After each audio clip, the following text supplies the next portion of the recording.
Kahit tapos na ang Ramadan, tuloy pa rin ang prep natin sa kusina. Today ay magre-ready ako ng mga pagkain for the next few days para sa aming gagawing sunnah, the 6 days fasting o yung tinatawag namin Sawm Shawwal.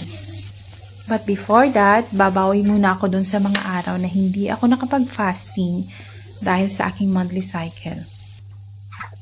Yes, kaming mga babaeng Muslim ay hindi pwede mag-fasting pag meron kaming buwan ng dalaw. Of course, may mga exempted din sa pag-aayuno, like yung buntis, mga matatanda na talaga, yung mga may iniindang sakit or may mga maintenance med, pwede yun silang hindi mag-ayuno.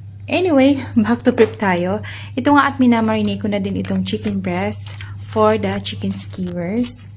Then, sinunod ko na nga itong ating tuna for the tuna lumpiang Shanghai. Tama ba yon? Basta yun na yun. Simpleng prep lang nga itong ginagawa ko, pero malaking tulong to sa akin, lalo na pag nagpa-fasting ako. Kahit during Ramadan, hindi talaga ako nagluluto ng maramihan. Kaya gusto ko may mga nakaready talaga ako ng mga pagkain. Yung mga frozen na yan, malaking tulong yan sa akin. Time saver talaga siya, lalo na pag may sambusa. Soup na lang yung lulutuin ko niyan, tapos gagawa ako ng kaunting salad. Ayun, solve na yung iftar namin.